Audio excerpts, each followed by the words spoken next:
some souls are still being emanated in the divine. So these can be called divine souls, divine masters, and they may come to creation and experience or help other souls, but essentially they fully know their true original home, so they're not confused.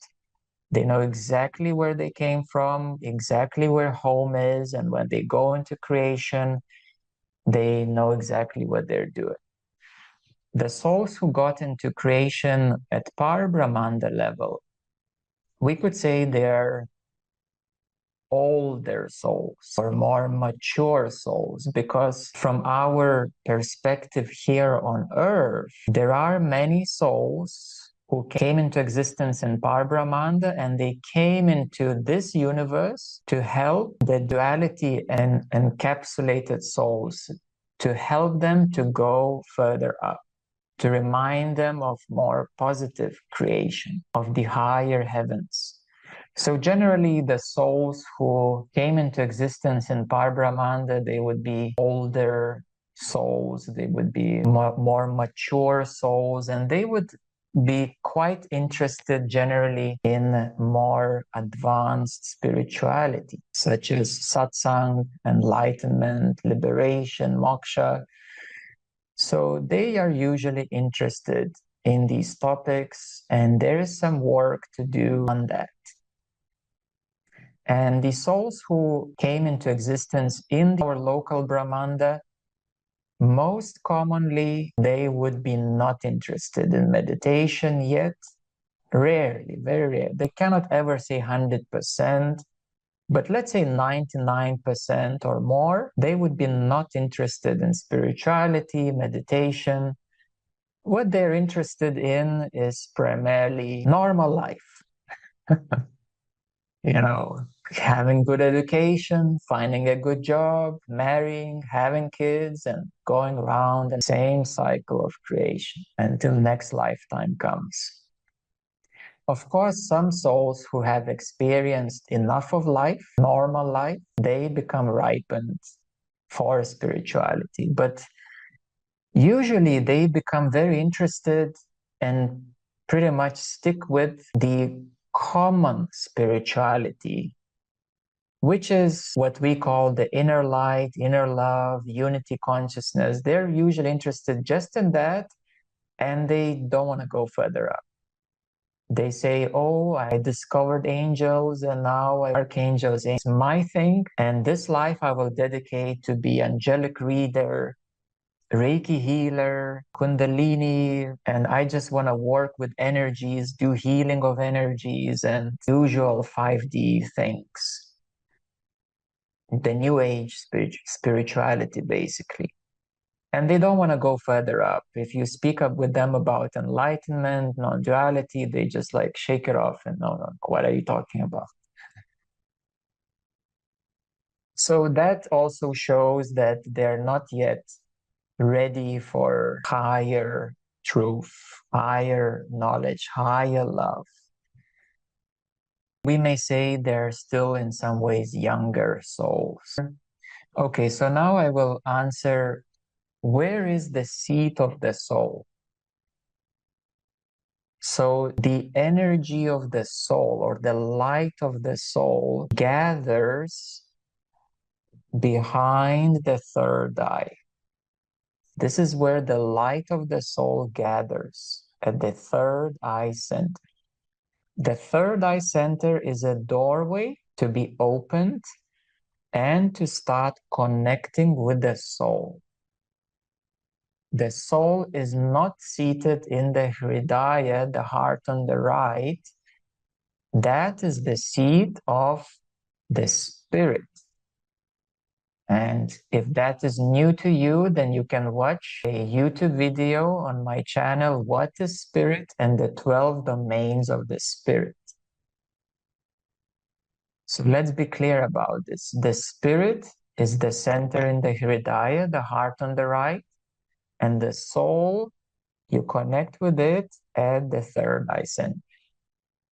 Do souls have specific qualities or uniqueness from the multiple experiences? Oh, of course. So each soul has unique experiences that it has experienced. This is why each and every soul is absolutely unique. There's no two souls who had the same experiences. It just doesn't exist. So each of the soul has unique experiences and has expanded its knowledge, we may say, expanded its divine knowledge. Each soul has remembered God as itself in its own unique way. It has gone through certain experiences and it has taken a unique spiritual journey. So there again, there is no two single same spiritual journeys when we truly look deeply within.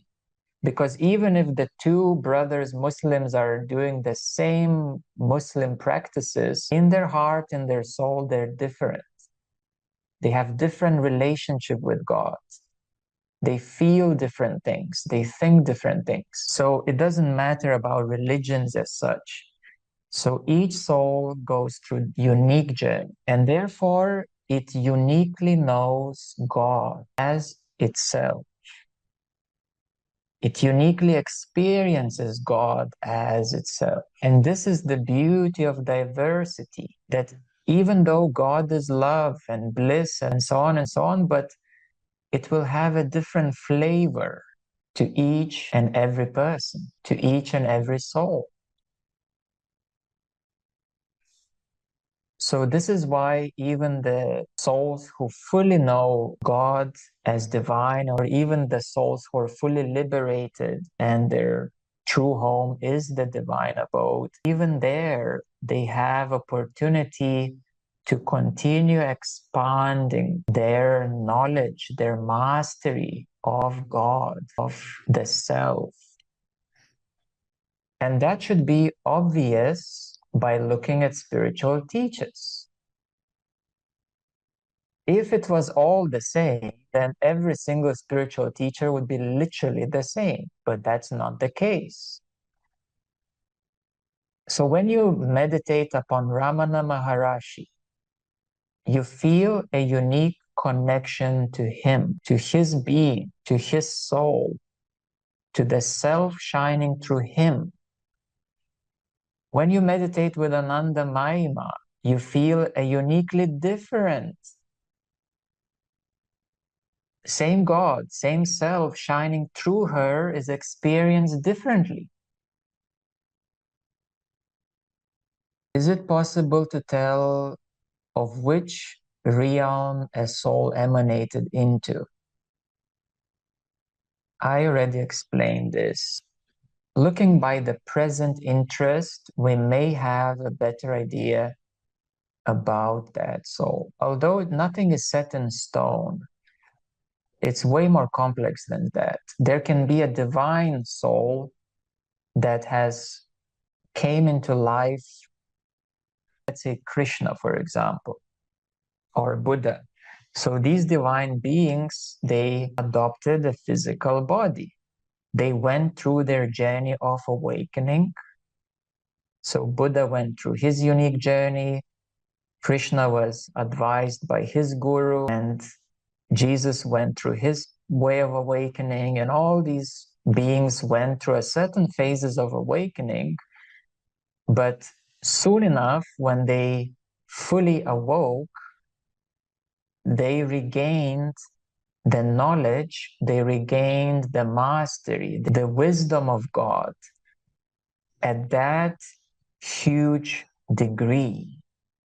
And that's why Buddha is Buddha, Krishna is Krishna, Jesus is Jesus.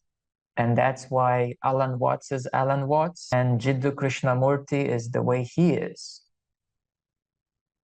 So by looking at their life, then we may get a better idea what souls truly they are. So Buddha is a divine master. Alan Watts has a Zen philosophical spiritual awakening, mainly philosophical Zen, and so on and so on. So the vast difference is, and their life shows after awakening what they have realized, to which degree they receive the knowledge of God or experience the self.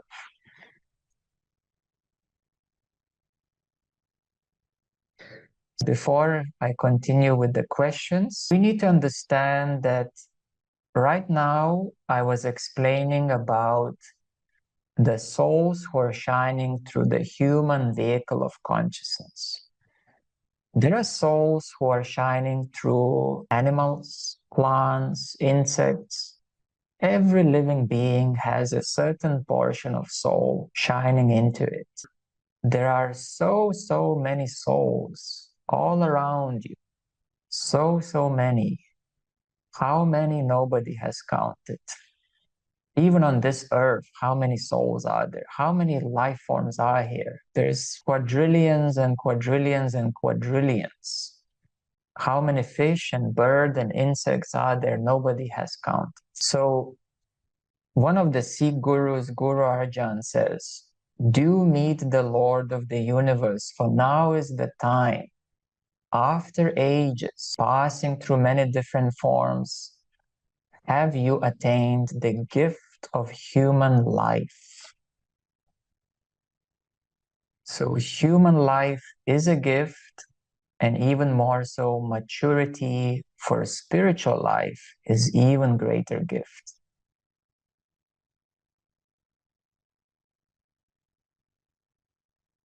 So Meher Baba says there is one real birth. He used that word. He didn't specify more differences between emanation or creation. So he says there is one real birth. What is real birth? It is a birth of a drop in the ocean of reality. And I will continue with Kabir's quote saying that everybody knows that a drop merges back into the ocean, but very few know that the ocean merges back into the drop.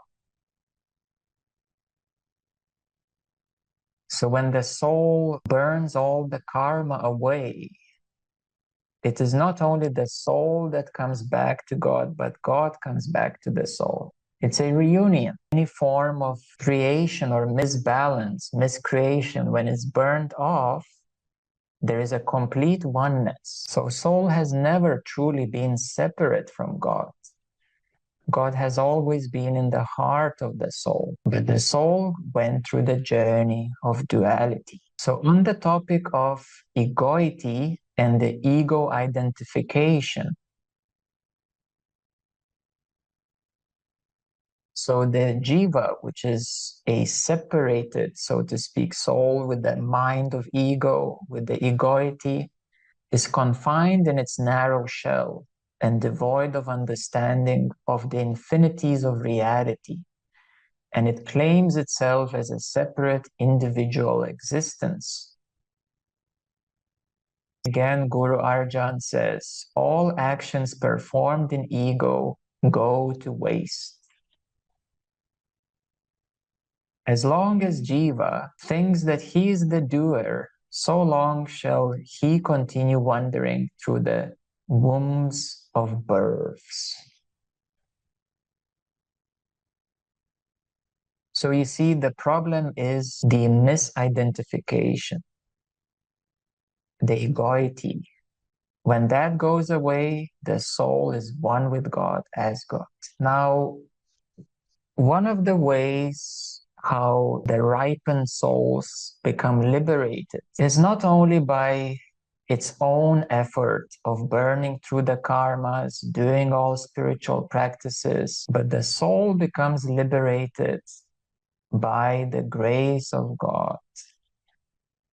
So when the soul is ripened, God's grace can redeem the soul and release it forever from the circuit of transmigration. Guru Nanak, the founder of the Sikh religion, says, they who have not cherished the Guru nor realized Nam, which is the divine light and sound stream, will continue to transmigrate, being reborn again and again. So those souls who are sheltered by Sadguru and who are realigned with the divine light and sound stream are protected from the cycles of reincarnation, karma, and problems. Somebody asks, what is the difference between the spirit and the soul? As I said, watch the video, What is Spirit and the 12 Domains of the Spirit. But very briefly, I will answer you. The highest domain of the Spirit is the Holy Spirit, or the divine light and sound stream. And every soul is assigned with a spirit of God. And this spirit travels throughout all the journeys of the soul and equally gets also veiled the same way as the soul does. So the spirit is a part of God's love that travels with you together and tries to guide the soul back to the love of God, but it equally gets veiled. Therefore, a true liberation is not only burning the karma of the soul, but also of the spirit. And there are 12 domains of the spirit. Okay, and we're coming to the end. If we are God, why do we still need to have relationship with God? This is the view from the dualistic concept.